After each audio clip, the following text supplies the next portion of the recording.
Okay, all of you good evening అండి. So welcome to Harshita academy. So మనము ఈరోజు ఈ వీడియోలో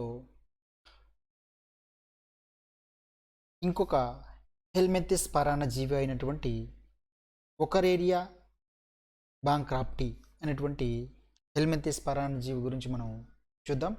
మరి ప్రీవియస్ వీడియోలో మనం ఆస్కారిస్ లుంబ్రికాయిడ్స్ అనేటువంటి హెల్మెంతిస్ వర్గానికి చెందినటువంటి పరాన్నజీవి యొక్క చరిత్రను మరియు దాని యొక్క వర్గీకరణ స్థానాన్ని మరియు ఆ జీవుల యొక్క ఆకారాలను మరియు జీవిత చక్రాన్ని మనం తెలుసుకోవటం జరిగింది. సో ఈ వీడియోలో మనము ఇంకొక హెల్మెంతిస్ పరాన్నజీవి అండి, మరి ఒకరేరియా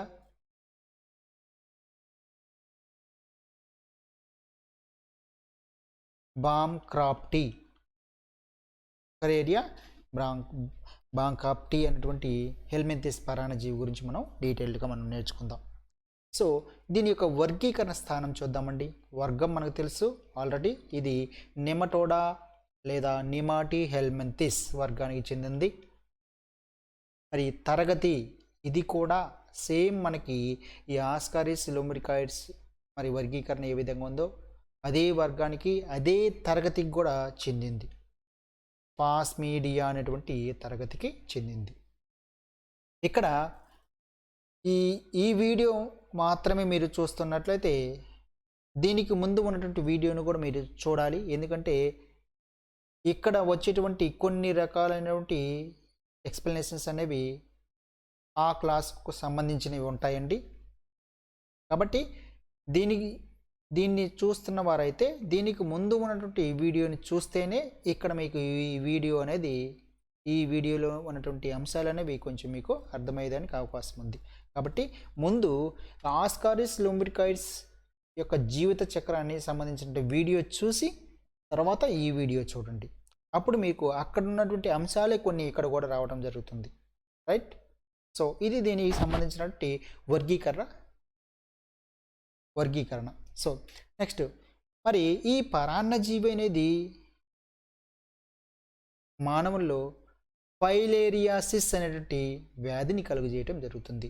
ఏ వ్యాధి గుర్తుపెట్టుకోవాలి, ఫైలేరియాసిస్ లేదా దీన్ని మనము బోధకాలు అంటాం. బోధకాలు. ఓకే, చూడండి, ఇది బోధకాలు. ఈ విధమైనటువంటి వ్యాధి మనకి నిమాటి హెల్మెంతిస్ వర్గానికి చెందినటువంటి ఒకరేరియా బాంక్రాప్టీ అనేటువంటి పరాన్నజీవి వల్ల మనకి ఈ ఫైలేరియాసిస్ లేదా బోధకాలు అనేటువంటి వ్యాధి రావటం జరుగుతుంది. ఓకే, నెక్స్ట్, మరి దీన్ని మైక్రోఫైలేరియా క్రిమి అని కూడా అంటాం. ఎందుకంటే దీనివల్ల మనకి ఫైలేరియాసిస్ అనేటువంటి వ్యాధి రావడం జరుగుతుంది కాబట్టి దీన్ని ఫైలేరియల్ క్రిమి అని కూడా అంటాం. సో ఇటువంటి పాయింట్స్ కూడా మనం వదలకూడదండి. ఫైలేరియల్ క్రిమి అంటే పేరులోనే ఉంది కాబట్టి ఇక్కడ ఫైలేరియాసిస్ అంటే, కాబట్టి ఇది ఫైలేరియల్ క్రిమి అని కూడా మనము ఈ ఒకరేరియా బాంక్రాప్టీని పిలవటం జరుగుతుంది. ఓకే, దీని యొక్క లక్షణాలు మనం చూద్దాం. సో ఇది మనకి వి అతిదేయి పరాన్నజీవి. ఓకే, మనం స్టార్టింగ్ వీడియోలో పరాన్నజీవుల గురించి మనం తెలుసుకున్నాము.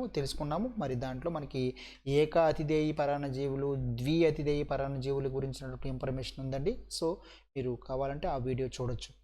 సో ద్వి అతిదేయి పరాన్నజీవి అంటే దీని యొక్క జీవిత చక్రాన్ని 2 అతిదేయుల్లో పూర్తి చేసుకుంటుంది. అందువల్ల దీన్ని వి అతిదేయి పరాన్నజీవి అంటారు. సో మొదటి రెండు అతిదేయుల్లో ఒకటి మానవుడు, రెండవది క్యూలెక్స్, ఆడ క్యూలెక్స్ దోమ అనేది ఇంకొక అతిదేయిగా ఉంటుంది. కాబట్టి ఈ ఆడ క్యూలెక్స్ దోమ మరియు మానవుల్లో దీని యొక్క జీవిత చక్రాన్ని పూర్తి చేసుకోవడం జరుగుతుంది. అందువల్ల దీన్ని వి అతిదేయి పరాన్నజీవి అంటాం. నెక్స్ట్, విరూపకతను కలిగి ఉంటుంది. అంటే ఇక్కడ రెండు వేరు రూపాలను కలిగి ఉంటుంది. మగ మరియు ఆడ జీవులు వేరువేరుగా ఉంటాయి, రూపాలను కలిగి ఉంటాయి. కాబట్టి ద్విరూపక మరియు మిథ్యా శరీర కుహరాన్ని కలిగి ఉండటం జరుగుతుంది. మిథ్యా శరీర కుహరం. ఈ మిథ్యా శరీర కుహరాన్ని కలిగి ఉన్నటువంటి కణజాలలో ఉన్నటువంటి కణజాల పరాన్నజీవిగా మనం చెప్పుకోవడం జరుగుతుంది. కణజాల పరాన్నజీవి. ఓకే, చూడండి, ద్వి అతిదేయి పరాన్నజీవి ద్విరూపకతను ప్రదర్శిస్తుంది, మిథ్యా శరీర కుహరాన్ని కలిగి ఉంటుంది మరియు కణజాల పరాన్నజీవిగా ఉంటుంది. సో దీని యొక్క లొకేషన్ ఏంటి? మానవుల్లో ఇది శోషనాళాలలో లేదా శోష రసనాళాలలో ఇది తన యొక్క నివాసాన్ని ఏర్పరచుకొని ఉంటుంది. శోష నాళాలు లేదా శోష రసనాళాలు. మరి శోషరసనాళాలు గురించినటువంటి సమాచారం మనకు 10th క్లాస్ బయాలజీలో వచ్చింది. ఒకసారి మీరు 10th క్లాస్ బయాలజీలో మనకి ప్రసరణ అనేటువంటి యూనిట్ ఉంది, యూనిట్ 3. మరి ఆ యూనిట్ 3లో మనకి ఇక్కడ హృదయం గురించి, హృదయం యొక్క అంతర్నిర్మాణాన్ని గురించి చదువుకుంటాము. అంటే రక్త ప్రసరణ వ్యవస్థ గురించి తెలుసుకుంటాము. మరి ఆ రక్త ప్రసరణ వ్యవస్థ గురించి తెలుసుకునే క్రమంలో అక్కడ ఈ రక్త ప్రసరణ వ్యవస్థతో పాటు శోషరస వ్యవస్థ అనే దాని గురించి కూడా మనం తెలుసుకోవడం జరుగుతుంది. సో అక్కడ మనకి శోషరస వ్యవస్థ అంటే ఏమిటి, దాని యొక్క ఉపయోగం ఏంటి, అది ఏ విధంగా పనిచేస్తుంది అనేటువంటి ఇన్ఫర్మేషన్ అంతా కూడా మనకి అక్కడ తెలుస్తుంది. కాబట్టి మరి ఈ పరాన్నజీవి ఒకరేరియా బాంక్రాఫ్టీ అనేటువంటి పరాన్నజీవి మానవుని యొక్క శోషరసనాళాలలో నివసిస్తూ ఉంటుంది. నెక్స్ట్ వన్, ఇక్కడ ఆడక్యూలెక్స్ దోమ ఈ పరాన్నజీవికి ద్వితీయ అతిదేయిగా ఉంటుంది. చూడండి, ఇక్కడ ద్వి అతిదేయి అని పరాన్నజీవి అన్నాము, 2 అతిదేయులు అన్నాము, 1 మానవుడు, 2 ఆడక్యూలెక్స్ దోమ అన్నాము. ఈ ఆడక్యూలెక్స్ దోమ అనేది ఈ ఒకరేరియా బాంక్రాఫ్టీ అనేటువంటి పరాన్నజీవికి ద్వితీయ అతిదేయిగా ఉంటుంది. ద్వితీయ అతిదేయి. సో మనకి ఈ ఏరియాలో బిట్ అడిగేదానికి అవకాశం ఉంది, బిట్ ఫేమ్ చేసేదానికి అవకాశం ఉందండి. ఒకరేరియా బాంక్రాఫ్టీలో ద్వితీయ అతిదేయి ఏది? మానవుడు, ఆడ క్యూలెక్స్ దోమ లేదా ఆడ ఎనాఫిలిస్ దోమ. ఈ విధంగా మనం అడిగేదానికి అవకాశం ఉంది. కాబట్టి ఒకరేరియా బాంక్రాఫ్టీలో ఆడ క్యూలెక్స్ దోమ అనేది ద్వితీయ అతిదేయిగాను, మానవుడు ప్రాథమిక అతిదేయిగాను పనిచేస్తుంది.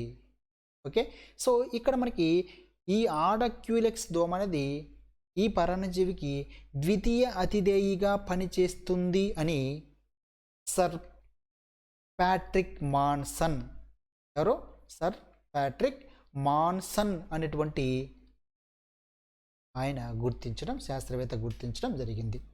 సో ఇది కూడా మీకు ఇంపార్టెంట్ పాయింట్ అండి. సర్ ప్యాట్రిక్ మాన్సన్ అనేటువంటి శాస్త్రవేత్త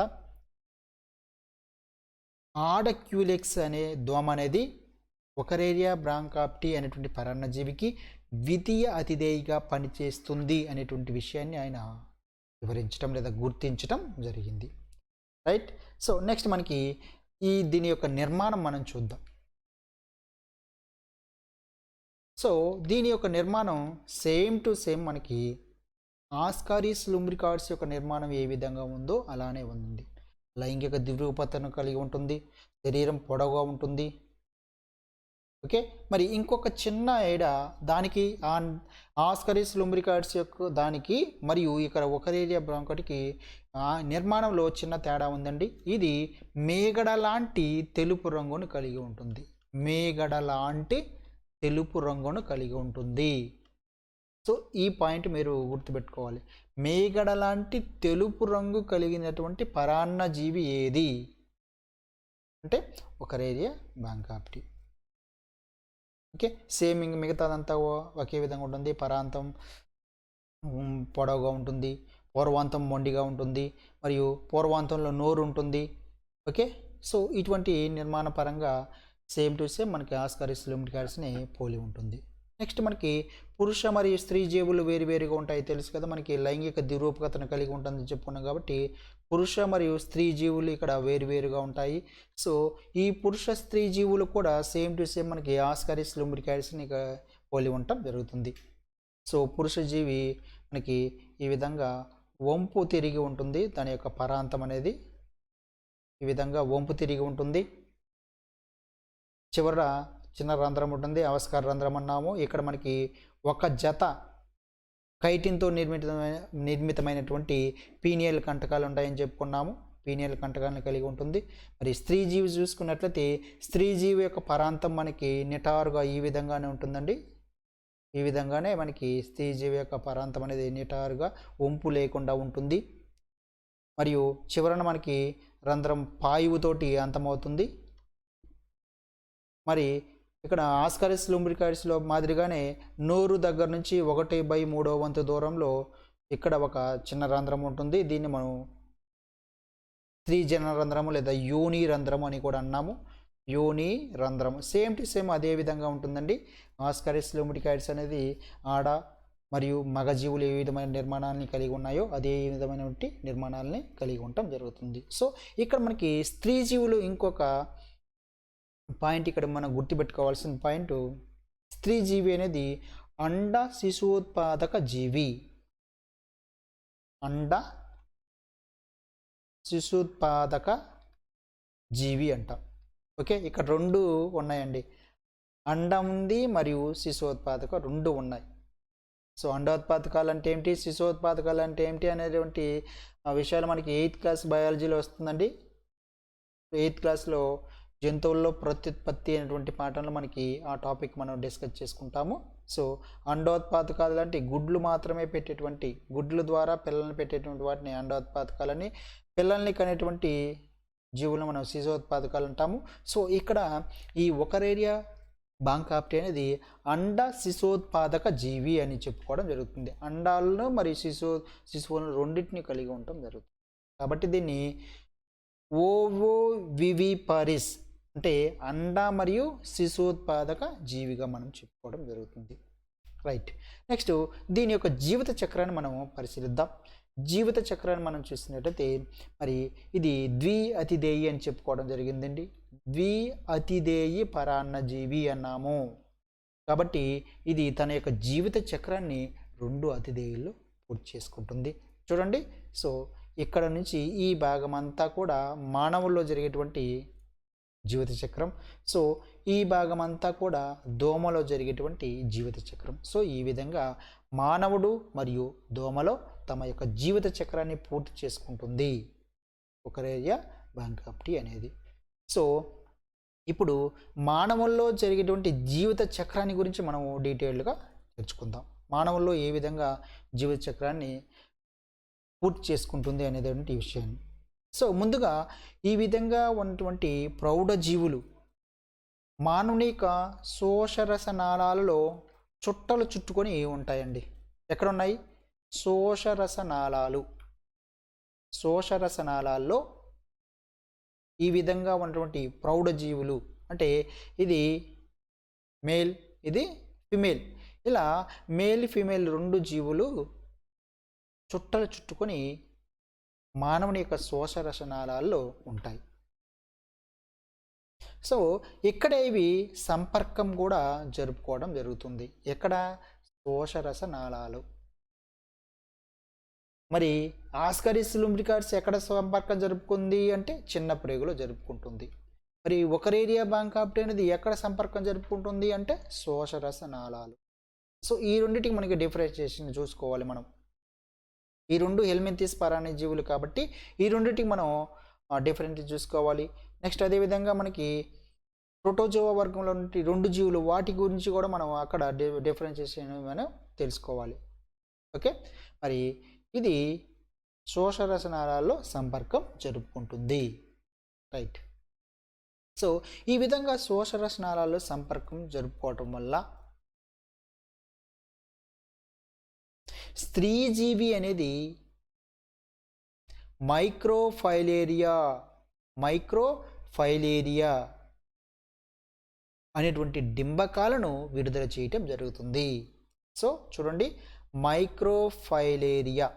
సో ఇది గుర్తుపెట్టుకోవాలండి, ఫైలేరియా, మైక్రోఫైలేరియా అనేటువంటి డింబకాలను విడుదల చేయటం జరుగుతుంది. ఎప్పుడు? సంపర్కం జరిగిన తర్వాత. ఎక్కడ జరుగుతుంది? శ్వాసరస నాళాల్లో జరుగుతుంది. రైట్. సో ఈ డింబకాలు అనేవి, మైక్రోఫైలేరియా డింబకాలు అనేవి సైజు మనం చూసినట్టయితే 0.2 నుంచి 0.3, 0.2 టు 0.3 మిల్లీమీటర్స్. ఇక్కడ యూనిట్స్ ఇంపార్టెంట్, సెంటీమీటర్స్ కాదండి, only millimetres. 0.2 to 0.3 millimetres.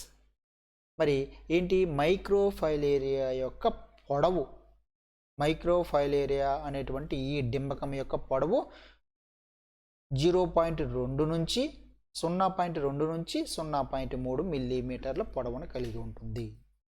So ఈ విధంగా ఉన్నటువంటి ఈ మైక్రోఫైలేరియా అనేది తన చుట్టూ అంటే ఆ డింబకం చుట్టూ ఒక వదులుగా ఉన్నటువంటి అవబాసిని కలిగి ఉంటుంది, అవబాసిని తొడుగును కలిగి ఉండటం జరుగుతుంది. సో చూడండి, సో ఇది మైక్రోఫైలేరియా డింబకం అండి. ఈ మైక్రోఫైలేరియా డింబకం అనేది తన చుట్టూ కూడా వదులుగా ఉన్నటువంటి ఒక అవబాసిని పొరను కలిగి ఉండటం జరుగుతుంది. ఇదే దాని యొక్క కర్పరంగా అది మార్చుకోవడం లేదా రూపాంతరం చెందించుకోవడం జరుగుతుంది. ఈ అవబాసిని పొరే అది కర్పరంగా ఉపయోగించుకోవడం జరుగుతుంది. సో ఈ విధంగా ఉన్నటువంటి మైక్రోఫైలేరియా డింబకాలు అనేవి రక్త ప్రవాహంలో చేరిపోవడం జరుగుతుంది. ఎక్కడి నుంచి? శోషరస నాళాల్లో నుంచి ఈ మైక్రోఫైలేరియా డింబకాలు అనేవి రక్త ప్రవాహంలోనికి చేరుకోవడం జరుగుతుంది. సో రక్త ప్రవాహంలోనికి చేరుకొని పగలు మాత్రం రక్తనాళాల్లో ఉంటాయండి. పగలు రక్తనాళాలలో ఉండి మరి రాత్రి సమయంలో ఏం చేస్తున్నాయి అంటే రాత్రి 10 గంటల నుంచి తెల్లవారుజామున 4 గంటల వరకు. ఓకే, పగలు మాత్రం ఎక్కడున్నాయి? ఈ మైక్రోఫైలేరియా డింబకాలు అనేవి రక్తనాళాల్లో ఉన్నాయి. మరి రాత్రి సమయంలో 10 గంటల నుంచి, రాత్రి 10 గంటల నుంచి సాయంత్రం తెల్లవారుజామున ఎర్లీ మార్నింగ్ 4 గంటల వరకు ఈ పరిధీయ రక్త ప్రసరణలో ఇవి సంచరిస్తూ ఉంటాయి. రక్త ప్రసరణలో పరిధీయ రక్త ప్రసరణ అంటే పరిధీయ రక్త ప్రసరణలో మాత్రం రాత్రిపూట 10 గంటల నుంచి తెల్లవారుజామున 4 గంటల వరకు ఇవి తిరుగుతూ ఉంటాయి. అంటే రాత్రిపూట సంచరిస్తూ ఉంటాయి కాబట్టి దీన్ని నిశాకాల ఆవర్తనం అంటాం. సో చూడండి, ఇది మరి మైక్రోఫైలేరియా డింబకం అనేది నిశాకాల ఆవర్తనాన్ని ప్రదర్శించడం జరుగుతుంది. ఓకే, సో ఈ స్టేజ్లో ఉన్నప్పుడు దోమ అనేది ఆడక్యులెక్స్ దోమ, ఆడక్యులెక్స్ దోమ అనేది సాంక్రమిక మానవుడు అంటే మైక్రోఫైలేరియా డింబకాలను కలిగి ఉన్నటువంటి మానవుణ్ణి ఆడక్యులెక్స్ దోమ అనేది కుట్టడం వల్ల, ఆడక్యులెక్స్ దోమను ఎందుకు కుడుతుంది? రక్తం పీల్చుతుంది. దానికి కావలసినటువంటి ఆహారం ఏంది? మానవుని యొక్క రక్తం. ఆ రక్తాన్ని పీల్చుతుంది. సో ఎప్పుడైతే ఆ దోమ అనేది రక్తాన్ని పీలుస్తుందో ఆ రక్తంతో పాటు ఈ మైక్రోఫైలేరియా డింబకాలు కూడా దోమ యొక్క ఆహార నాళాన్ని చేరుకోవడం జరుగుతుంది. సో చూడండి, దోమ రక్తాన్ని పీల్చుకోవడం వల్ల ఇవి దోమ యొక్క మధ్యాంతరం లేదా ఆహార నాళాన్ని చేరుకోవడం జరుగుతుంది. సో ఇది మనకి మానవుల్లో జరిగేటువంటి జీవచక్రం. సో ఇక్కడ నుంచి మనకి దోమలో జరిగేటువంటి జీవచక్రం అని స్టార్ట్ అవుతుంది. మైక్రోఫైలేరియా డింబకాలు ఎక్కడికి వచ్చాయి? దోమ యొక్క ఆహార నాళాన్ని చేరాయి. ఆహార నాళాన్ని చేరగానే మధ్యాంతరం అంటే ఆహార నాళంలో ఉన్నటువంటి తొడుగుని ఇది కరిగించుకుంటుంది. తొడుగుని కరిగించుకోవటం వల్ల మైక్రోఫైలేరియాలు అనేవి హీమోసీల్ అనే భాగాన్ని చేరుకోవడం జరుగుతుంది. హీమోసీల్. సో అక్కడ నుంచి ఇక్కడ మనకి ఇక్కడ ఉందండి, ఈ మైక్రోఫైలేరియలు డింబకాలు మనకి ఆహార నాళాలను చేరుతాయని చెప్పుకున్నాం కదా, మధ్యాంతరం లేదా ఆహార నాళాన్ని. ఈ ఆహార నాళాలను చేరిన తర్వాత ఒక 70 రోజుల లోపల ఇవి దోమను కానీ చేరకపోతే, అంటే ఈ విధంగా ఏర్పడినట్టు మైక్రోఫైలేరియలు అనేవి ఒక 70 రోజుల వరకు లోపల ఉంటాయి. ఈ 70 రోజుల లోపల ఇవి దోమను చేరాలి. దోమను చేరకపోతే ఇవి చనిపోవడం జరుగుతుంది. ఓకే. సో ఇప్పుడు మనకి దోమ రక్తాన్ని పీల్చడం వల్ల ఆహార నాళాన్ని చేరుతుంది. ఆహార నాళంలో ఇది 2 నుంచి 6 గంటల లోపు, ఆహార నాళంలో చేరగానే ఒక 2 గంటల నుంచి 6 గంటల లోపు ఈ డింబకం యొక్క తొడుగు అనేది, ఈ మైక్రోఫైలేరియల యొక్క డింబకం యొక్క తొడుగు అనేది కరిగిపోతుంది. ఓకే. తొడుగు అనేది కరిగిపోతుంది. దాని ఫలితంగా ఆ డింబకం అనేది ఆహార నాళం యొక్క కుడ్యాన్ని తొలుసుకుని దోమ యొక్క రక్త కుహరాన్ని చేరటం జరుగుతుంది. హీమోసీల్ అంటే రక్త కుహరం. ఓకే. ఒకసారి మళ్ళీ చూద్దామండి డీటెయిల్డ్గా. ఇక్కడ మనకి మైక్రోఫైలేరియా స్టేజ్లో ఉన్నటువంటి ఈ డింబకం అనేది ఆడ క్యూరెక్స్ దోమ అనేది దోమ కుట్టినప్పుడు రక్తం ద్వారా ఇది దోమ యొక్క ఆహార నాళాన్ని చేరటం జరుగుతుంది. ఆహార నాళాన్ని చేరుతుంది. ఈ దోమ యొక్క ఆహార నాళాన్ని చేరగానే ఇది 2 నుంచి 6 గంటల లోపల ఆ డింబకం చుట్టూ ఉన్నటువంటి తొడుగు అనేది కరిగిపోతుంది. ఈ తొడుగు అనేది కరిగిపోవటం వల్ల ఆ డింబకం అనేది ఆహార నాళం యొక్క కుడ్యాన్ని తొలుసుకొని హీమోసీల్ లేదా రక్త కుహరము అంటాము. దోమ యొక్క రక్త కుహరాన్ని చేరటం జరుగుతుంది ఈ డింబకాలు అనేవి. సో ఇక్కడ నుంచి ఈ రక్త కుహరం నుంచి ఈ డింబకాలు అనేవి ఉరక్ కండరాలను చేరుతాయి. ఉరక్ కండరాలను చేరి మొదటి దశ డింబకం లేదా సాజేజ్ ఆకార డింబకంగా మారటం జరుగుతుంది. దీన్ని సాజేజ్ డింబకం లేదా మొదటి దశ డింబకం లేదా సాజేజ్ ఆకార డింబకంగా మారుతుంది. ఎక్కడ? దోమ యొక్క రక్త కుహరంలో ఈ విధమైనటువంటి మార్పు జరుగుతుంది. దోమ యొక్క రక్త కుహరంలో. నెక్స్ట్, సో ఇక్కడ మనకి ఇదంతా కూడా మనకి 10 నుంచి 12 రోజుల్లో తర్వాత ఈ సాజేజ్ లేదా మొదటి దశ డింబకం లేదా మొదటి దశ మైక్రోఫైలేరియా అంటాము దీన్ని. సో ఈ విధంగా ఏర్పడిన తర్వాత ఇది 10 నుంచి ఎప్పుడండి ఎన్ని రోజులు? 10 నుంచి 20 రోజులలో 10 నుంచి 20 రోజులలో ఇక్కడ 2 సార్లు నిర్మోచనాలు జరుగుతాయి. మొదటి దశ,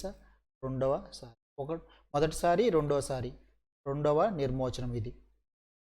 సో ఈ విధంగా సాజేజ్ లేదా మొదటి దశ మైక్రోఫైలేరియా డింబకం అనేది ఏర్పడిన తర్వాత 10 నుంచి 20 రోజులలో 2 సార్లు నిర్మోచనాలు అనేవి జరుపుకోవడం జరుగుతుంది. 2 సార్లు నిర్మోచనం జరుపుకోవటం వల్ల చివరికి మనకి సాంక్రమిక దశ అయినటువంటి 3వ దశ డింబకంగా ఏర్పడటం జరుగుతుంది.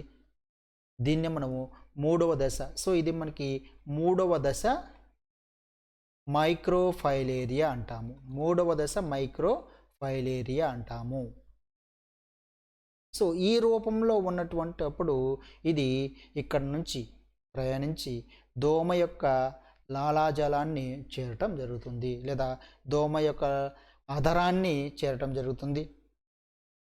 సో ఇటువంటి స్థితిలో ఉన్నప్పుడు దోమ అనేది మానవుని కుట్టినప్పుడు దోమ కాటు వల్ల ఈ డింబకాలు, ఈ 3వ దశలో ఉన్నటువంటి మైక్రోఫైలేరియా డింబకాలు అనేవి దోమ కాటు వల్ల మానవుడి యొక్క శోషరస నాళాలను చేరటం జరుగుతుంది. శోషరస నాళాలను చేరి అక్కడ 3వ నిర్మోచనం చెందుతుంది. ఇక్కడ 2 నిర్మోచనాలు అయ్యాయి. సో మానవుని యొక్క శోషరస నాళాల్లో 3వ నిర్మోచనం జరుగుతుంది. దీని ఫలితంగా మనకి 4వ దశ డింబకం ఏర్పడుతుంది. సో 4వ దశ డింబకం తర్వాత 4వ నిర్మోచనం జరుగుతుంది. దాని ఫలితంగా పిల్ల జీవులు ఏర్పడతాయి. పిల్ల జీవులు కాస్త అభివృద్ధి చెంది ప్రౌఢ జీవులుగా ఈ విధంగా మారటం జరుగుతుంది. ఓకే, సో ఈ విధంగా ఉకరేరియా బాంక్రాప్టి అనేటువంటి ఈ హెల్మింత్ పరాన్నజీవి అనేది మానవుడు మరియు ఆడ క్యూలెక్స్ దోమలో తన యొక్క జీవిత చక్రాన్ని పూర్తి చేసుకోవటం జరుగుతుంది. ఓకే అండి. సో నెక్స్ట్ మనకి దీని యొక్క వ్యాధి కారకత ఏంటి, వ్యాధి వచ్చిన తర్వాత మనకి ఎటువంటి లక్షణాలు కలుగుతుంది. సో వ్యాధి కారకత అంటామండి. సో వ్యాధి కారకత గురించి మనం డిస్కస్ చేసుకుందాం. వ్యాధి కారకత సంక్రమణ అనేది అంటే దీని యొక్క ఇన్ఫెక్షన్ తక్కువగా ఉన్నప్పుడు మనకి కొంచెం జ్వరం రావడం జరుగుతుంది. దీన్ని మనం ఫైలేరియా జ్వరం అని కూడా అనవచ్చు. ఎప్పుడు సంక్రమణ అనేది స్వల్పంగా లేదా తక్కువగా ఉన్నప్పుడు మనకి ఫైలేరియా జ్వరం రావటం, తలనొప్పి రావటం మరియు మానసికపరమైనటువంటి ఆందోళనకు గురి కావటం, శరీరం యొక్క ఉష్ణోగ్రత అనేది పెరగటం జరుగుతుంది. ఇటువంటి లక్షణాలు అనేవి మనకు కనిపించడం జరుగుతుంది. ఎప్పుడు ఇన్ఫెక్షన్ అంటే సంక్రమణ అనేది స్వల్పంగా ఉన్నప్పుడు, తక్కువ స్టేజ్లో ఉన్నప్పుడు ఈ విధమైనటువంటి స్వల్ప లక్షణాలు కనిపించడం జరుగుతుంది. సో మామూలుగా అయితే ఇవి ఎక్కడ నివాసం ఏర్పరచుకుంటాయని చెప్పుకున్నాం మానవుల్లో, శోషరస నాళాలు మరియు శోషరస గ్రంథుల్లో వీటి యొక్క నివాసాన్ని ఏర్పరచుకోవడం జరుగుతుంది. దాని ఫలితంగా అక్కడ శోషరస నాళాలు మరియు శోషరస గ్రంథులు ఇవి రెండు కూడా వాటిలో వాపు అనేది కనిపిస్తూ ఉంటుంది. శోషరస నాళాల్లో కనిపించేటువంటి వాపునే మనము లింఫాంజైటిస్ అంటాం.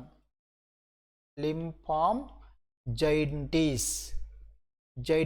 ఓకే, లింఫాంజైటిస్ అని.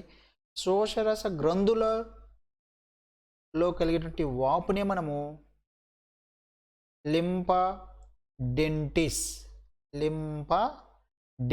అంటాం. సో ఇవి రెండు కూడా మీరు గుర్తుపెట్టుకోవాలండి. అక్కడ మనకి సాధారణంగా ఇవి శోషరస నాళాలు, శోషరస గ్రంథుల్లో ఇవి నివసిస్తూ ఉంటాయి కాబట్టి వీటిలో వాపు రావడం జరుగుతుంది. నాళాలు మరియు గ్రంథుల్లో శోషరస నాళాల్లో ఉన్నటువంటి వాపునే మనం లింఫాంజైటిస్ అని, మరియు శోషరస గ్రంథుల్లో వాపు వస్తున్నట్లయితే దాన్ని లింఫాడెంటిస్ అని చెప్పడం జరుగుతుంది. అదేవిధంగా మనకి పరాన్నజీవులు ఎక్కువగా మనకి ఉన్నట్లయితే, పరాన్నజీవుల యొక్క సంక్రమణ అనేది ఎక్కువగా ఉన్నట్లయితే, అధికంగా ఉన్నట్లయితే మనకి కొన్ని పరాన్నజీవులు అనేవి చనిపోతుంటాయి. ఇలా చనిపోయినటువంటి పరాన్నజీవులు శోషరస నాళాల్లోనూ మరియు శోషరస గ్రంథుల్లోనూ పేరుకుపోవడం జరుగుతుంది. అంటే ఇన్ఫెక్షన్ పెరుగుతూ ఉంది అంటే వాటి యొక్క సంఖ్య అభివృద్ధి చెందే కొద్ది అవి కొన్ని చనిపోతూ ఉంటాయి. ఇలా చనిపోవటం వల్ల ఆ పరాన్నజీవులు ఎక్కడికి వెళ్తున్నాయంటే అవన్నీ కూడా శోషరస నాళాలు మరియు శోషరస గ్రంథుల్లో పేరుకుపోవడం జరుగుతుంది. దాని ఫలితంగా ఈ శోషరస నాళాలు మరియు గ్రంథులు అనేవిలో వాపు అనేది రావటం జరుగుతుంది.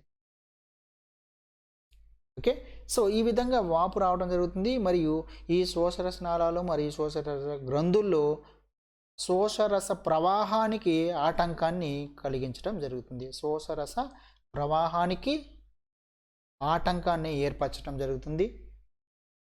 మరి ఈ విధంగా శోషరస నాళాలు మరియు గ్రంథులు వాపు రావటం వల్ల శోషరస రసం అనేది ప్రవాహాన్ని ఆటంకం కలగటం వల్ల ఏర్పడేటువంటి స్థితిని మనము లింఫోఎడిమా అంటాము.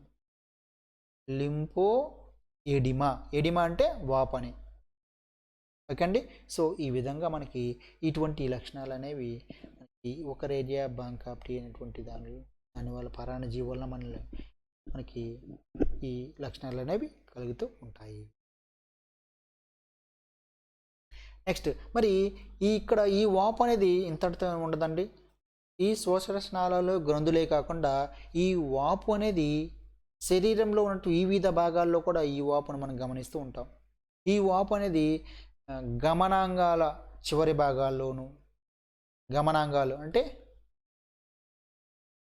కాళ్ళు చేతులు, మరియు పురుషుల్లో చూసుకున్నట్లయితే మొష్క గోణులు, మొష్క గోణులు, స్త్రీ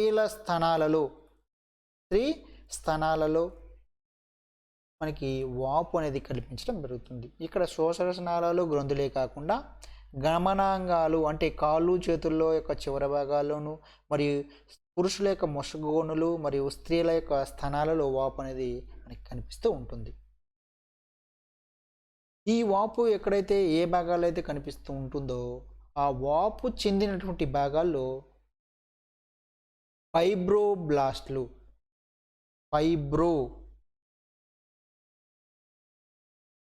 బ్లాస్ట్ చిన్న చిన్న మనకి బ్లాస్ట్ గడ్డలు అనేవి ఏర్పడటం జరుగుతుంది. సో ఈ విధంగా దీని యొక్క తీవ్రత అనేది అధికమయ్యే కొద్దీ, అంటే ఫైబ్రోబ్లాస్ట్లు అనేవి ఎక్కువయ్యే కొద్దీ మనకి వ్యాధి అనేది ఎక్కువగా అయిన తర్వాత మనకి ఏ భాగాల్లో అయితే ఈ వాపు అనేది ఎక్కువగా ఉంటుందో ఆ భాగాల్లో స్వేద గ్రంథులు అనేవి క్షీణించిపోవటం జరుగుతుంది. సో మనకి ఇక్కడ చూడండి, గమనాంగాలు మామూలుగా శ్వాసరసనాళాలు, శ్వాస గ్రంథులు వాపు రావడం జరుగుతుంది, అది కామను. కానీ వీటితో పాటు మానవుని యొక్క గమనాంగాలు, ముష్కగోణులు, స్త్రీల స్థనాల్లో మనకి వాపు రావడం జరుగుతుంది. దీన్ని లింఫోయిడియం అంటాము. ఈ విధంగా వాపు వచ్చినటువంటి భాగాల్లో ఫైబ్రోబ్లాస్ట్లు అనేవి ఏర్పడతాయి. ఈ ఫలితంగా ఫైబ్రోబ్లాస్ట్లు అనేవి ఏర్పడిన ఫలితంగా ఈ భాగాల్లో స్వేద గ్రంథులు అనేవి క్షీణించి నశించిపోతాయి. స్వేద గ్రంథులు అనేవి క్షీణించటం వల్ల అక్కడ చర్మం అనేది పొడిగా గరుకుగా మారుతుంది. శ్వేత గ్రంథులు లేకపోవటం వల్ల చర్మం పొడిగాను మరియు గరుగ్గాను మారుతుంది. ఈ చివరి స్టేట్ని లేదా స్థితిని మనము ఎలిపెంటాసిస్ అంటాం.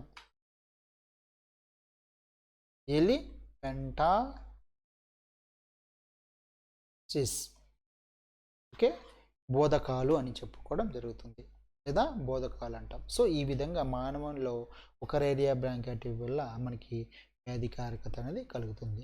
సో మరి దీని యొక్క నివారణ చర్యలు ఏంటి? సో మనం ప్లాస్మోడియం వైవాక్స్, మలేరియా వ్యాధిని కలుగజేసేటువంటి ప్లాస్మోడియం వైవాక్స్కి సంబంధించినటువంటి ఎటువంటి నివారణ చర్యలు తీసుకుంటామో అదేవిధంగా నివారణ చర్యలు మనం తీసుకున్నట్లయితే ఈ వ్యాధి రాకుండా మనం కాపాడుకోవచ్చు. ఓకే, సో ఇక్కడ మనము 1 మినిట్ అండి. ఇక్కడ మనకి చూసుకున్నట్లయితే దీనికి ముందు ఉన్నటువంటి వీడియోలో ఇక్కడ మనం దేని గురించి తెలుసుకున్నామండి? ఆస్కారిస్ లుంబ్రికాయిడ్స్ అనే దాని గురించి తెలుసుకున్నాము. మరి ఆస్కారిస్ లుంబ్రికాయిడ్స్ దాని యొక్క జీవచక్రం తర్వాత దాని యొక్క వ్యాధికారకత కూడా మనం తెలుసుకోవాలండి. దాని యొక్క వ్యాధికారకత చూసుకున్నట్లయితే ఆస్కారిస్ లుంబ్రికాయిడ్స్ అనేటువంటి ఈ పరాన్నజీవి వల్ల మానవుల్లో ఆస్కారియాసిస్ అనేటువంటి వ్యాధి రావడం జరుగుతుంది. ఆస్కారియాసిస్ అనేటువంటి వ్యాధి రావడం జరుగుతుంది. సో మీరు నోట్స్ ప్రిపేర్ చేసుకునేటప్పుడు దీనికి సంబంధించినటువంటి ఈ వ్యాధికారకత అక్కడ నోట్స్లో యాడ్ చేసుకోండి. ఇది ఆస్కారిస్ లుంబ్రికాయిడ్స్కి సంబంధించిన వ్యాధికారకత అండి.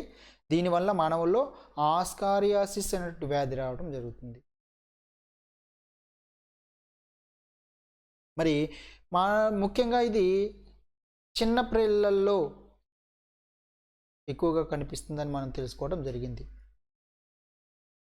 మరి దీని యొక్క ఇన్ఫెక్షన్ లేదా సాంక్రమిక వీటి యొక్క సంఖ్య అనేది తక్కువగా ఉన్నప్పుడు మనకి పెద్దగా లక్షణాలు అనేవి కనిపించవు. వీటి యొక్క సంఖ్య అనేది పెరిగిన కొద్దీ ముఖ్యంగా పోషణ లోపాలనేవి ఏర్పడటం జరుగుతుంది. వీటి యొక్క సంఖ్య అనేది పెరుగుతూ ఉంటుంది.